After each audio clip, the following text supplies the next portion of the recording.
Hello everyone. The topic for today is measures of spread. Right now I want you to pause the video and copy down your notes and then resume when you're ready. All of the things listed here are considered measures of spread. The range, the median, first quartile or Q1, third quartile or Q3, the interquartile range or IQR, and outliers. There are some formulas for finding the IQR, the range, as well as the outliers that we will discuss, but those are all considered the measures of spread. So the first thing we have to do is put the data in order from least to greatest. So using our example, we're going to put these numbers in order from least to greatest.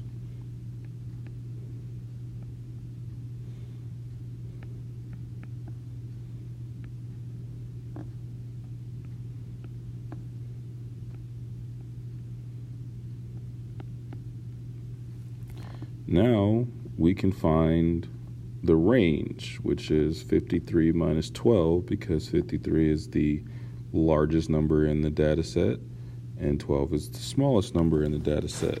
After we subtract that, we get 41. And now we can move on to the median. So the median is the number that's in the middle when all the numbers are in order from least to greatest, and that number is 26. The first quartile, well, that is the median of the numbers to the left of the median of the data set. So out of 12, 19, and 24, we have to find the median. That median is 19, so that is Q1. So our first quartile is 19. To find quartile 3, we have to do the same thing with the numbers to the right of the median, which are 31, 38, and 53. The median of those is 38. Therefore, that is Q3. Interquartile range, or IQR, that is when you subtract Q3 minus Q1.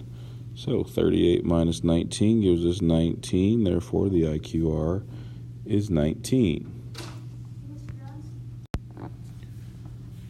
To find out if there are any outliers, there are a few steps that we have to take mathematically, but overall a good way to eyeball it is numbers that are just way outside the, that don't belong with the data set.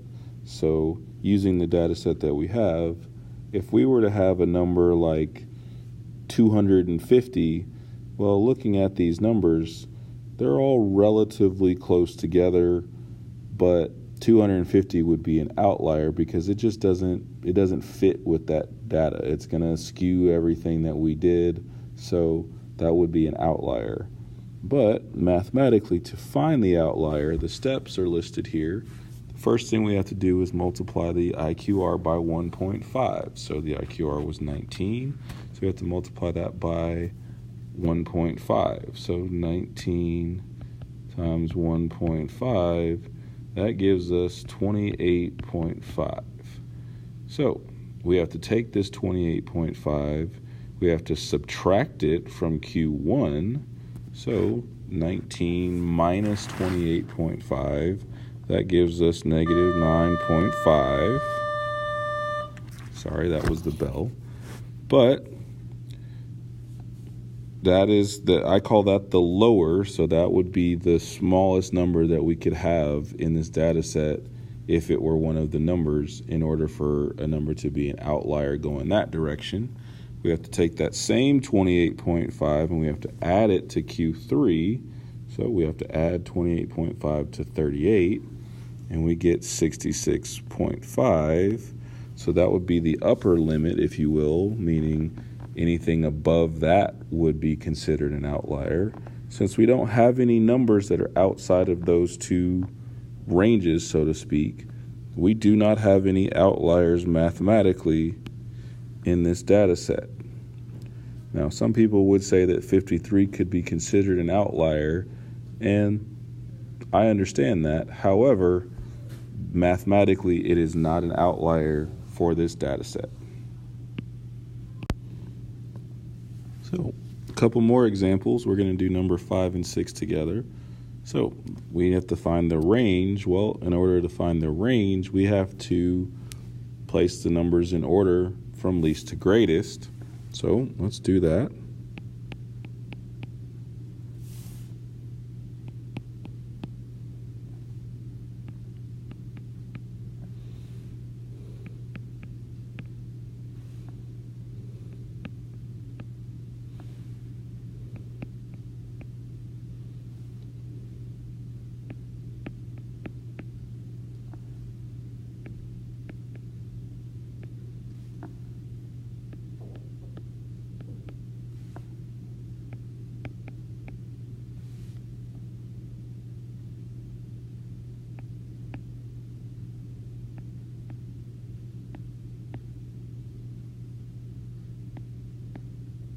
So ran out of space here at the end of the screen, but they are in order now from least to greatest.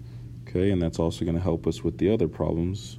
So we have to take the largest number and subtract the smallest number. So we have to do 9.89 minus 1.49, and we get 8.40. Therefore, D is our answer. Number 6, determine the median in the first and third quartiles. Well, we have 12 numbers here in the data set, so we've got an even number, and in order to find the median, we have to use some previously learned material. So our median is going to be somewhere in between those two numbers, so we have to find the average of those two. So we have to add 3.56 and 1.93, and then we have to take that answer and divide it by 2. So our median is 2.745 after we add those two numbers together and then divide by 2. So right off the bat, we can eliminate choice A and choice B simply because they don't have the median as the correct number. So let's figure out what Q1 is, or quartile, the first quartile. So we have 6 numbers here on the left side of the median. So we again have to find the number here that's in the middle of these two and find the average of those. So we have to add 1.72 and 1.89 together. That gives us 3.61, and then we have to divide 3.61 by 2. So Q1 is 1.805. So that means that C has to be the correct answer because it's the only one that has 1.805 as the first quartile out of the 2 remaining answer choices. So I want you to solve problem number 7 and problem number 8. Bring those answers along with any questions that you may have with you to class tomorrow.